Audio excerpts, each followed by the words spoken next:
Hello दोस्तों, welcome back to movies world. और आज मैं आपके लिए लेकर आया हूँ एक ऐसी मूवी जिसमें एक लड़के के पास एबिलिटी होती है टाइम फ्रीज करने की, और इसके साथ साथ उसको लड़कियों के शरीर का भी नशा होता है। तो चलिए इस वीडियो को शुरू करते हैं। तो आज मैं जिस मूवी के बारे में बताना जा रहा हूँ उसका नाम है कैशबैक। ये मूवी 2006 में रिलीज की गई थी। तो मूवी शुरू होती है और हमें दिखाया जाता है फिल्म का मेन कैरेक्टर जिसका नाम बेन होता है, और वो एक आर्ट क्लास में बैठा होता है क्योंकि वो एक कमाल का आर्टिस्ट होता है। और क्लास के सभी स्टूडेंट एक नेकेड इंसान की पेंटिंग बना रहे होते हैं। और यहाँ पर हम देखते हैं कि बेन की जो गर्लफ्रेंड है उसने रिसेंटली ही बेन से ब्रेकअप किया है, जिसकी वजह से उसका मन नहीं किसी भी चीज में नहीं लग रहा है और उसे रात रात भर नींद नहीं आती है। ऐसे ही वो एक दिन सुपरमार्केट में शॉपिंग करने जाता है और वहाँ पर वो एक ऐड देखता है जहाँ पर उन्हें नाइट शिफ्ट के लिए एक वर्कर की जरूरत थी, और बेन इस जॉब के लिए अप्लाई कर देता है और उसे यह जॉब मिल भी जाती है। उसके साथ यहाँ पर काम करने के लिए 3 लोग और होते हैं, जिसमें से एक लड़की होती है जिसका नाम सेरेन होता है, और 2 लड़के मैट और बेरी।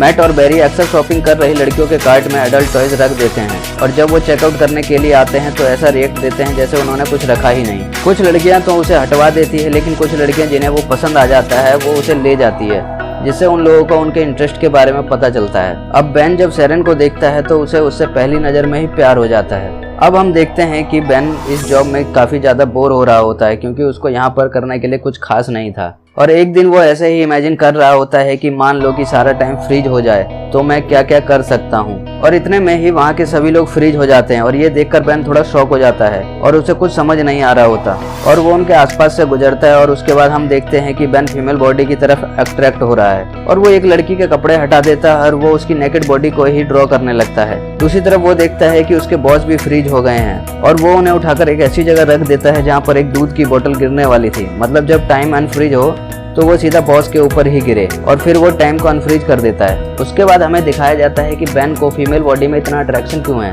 बेन जब छोटा होता है तो उसके पास के ही रूम में एक लड़की रहती है जो हमेशा नेकेड ही अपने रूम में जाती थी, और जब उसे वो बचपन में देखा करता था तो उसे वो बहुत अट्रैक्टिव लगती थी। इसके साथ साथ बेन और उसका फ्रेंड पैसे कलेक्ट करते थे और वो उस लड़की को देते थे, जिसे लेकर उन्हें वो अपना प्राइवेट पार्ट दिखाते थे, और उस लड़की का नाम नताली होता है। और एक दिन ये दोनों बेन के पेरेंट्स की एडल्ट मैगजीन को निकालकर पढ़ने लगते हैं, और इतने में ही बेन की मॉम आ जाती है, जिसके बाद वो दोनों किचन में चले जाते हैं। और उसकी मॉम नोटिस कर लेती है कि इन दोनों ने कुछ तो गड़बड़ कर रखी है, लेकिन वो इन दोनों को इग्नोर कर देती है। अब बेन को प्रेजेंट में दिखाते हैं जहाँ पर बेन और उसके कलीग उसके बॉस के साथ मिलकर फुटबॉल का मैच खेल रहे होते हैं, और यहाँ पर गलती से उनकी फुटबॉल बॉस के नाक पर लग जाती है, और इतने में ही बेन टाइम को फ्रीज कर देता है, और वो ड्रिंक पीने के लिए अंदर जाता है। और वो नोटिस करता है कि एक बंदा जो उस फ्रीज टाइम में भी मूव कर रहा है, वो बेन को देखकर वहां से भाग जाता है, और बेन उसका फेस नहीं देख पाता। फिर बेन बाहर आकर टाइम को अनफ्रीज करता है, और हम देखते हैं कि उसके बॉस को कुछ ज्यादा ही चोट लग गई है और वो बहुत ब्लीडिंग कर रहे हैं। अब अगले दिन बेन सेरेन को डेट पर लेके जाता है, और उनकी डेट भी बहुत अच्छी जाती है, और सेरेन घर लौटते समय बेन को किस भी करती है। अगले दिन सुपरमार्केट में हम देखते हैं कि एक बहुत ही ब्यूटीफुल लड़की आती है, और वो समझ जाती है कि उसकी कार्ट में जो टॉयज रखे हैं वो उन दोनों ने ही रखे हैं, जिसके बाद वो भी समझ जाते हैं कि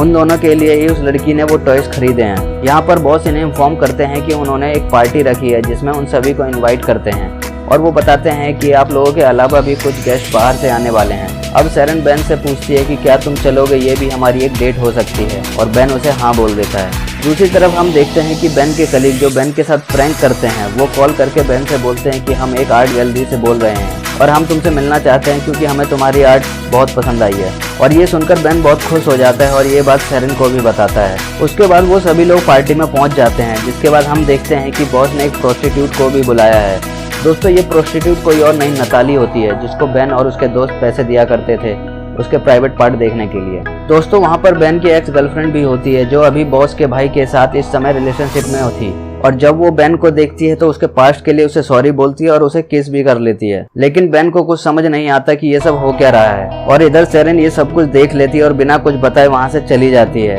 और उसे जाता देखकर बेन टाइम को फ्रीज कर देता है क्योंकि वो टाइम को रिवर्स नहीं कर सकता था, सिर्फ फ्रीज कर सकता था, जिसके लिए वो बहुत ज्यादा दुखी होता है, और वो फिर टाइम को अनफ्रीज कर देता है, जिसके बाद सेरेन वहाँ से चली जाती है। और वो सेरेन को सब कुछ सच बताने के लिए और उसको मनाने के लिए उसके घर जाता है, लेकिन सेरेन उसकी कोई बात नहीं सुनती। और अगले दिन बेन स्टोर में आता है और वो देखता है कि सेरेन की चेयर खाली है, तो वो समझ जाता है कि सेरेन ने जॉब छोड़ दी है। और यहाँ पर बेन की डेट भी हो गई थी उस आर्ट गैलरी में जाने की जो बेन के दोस्तों ने उसके साथ प्रैंक किया था, और वो उस आर्ट गैलरी में पहुंच जाता है, और वहाँ का मैनेजर उसे देख के थोड़ा शॉक हो जाता है कि ये यहाँ क्या कर रहा है, मैंने तो इसे बुलाया ही नहीं।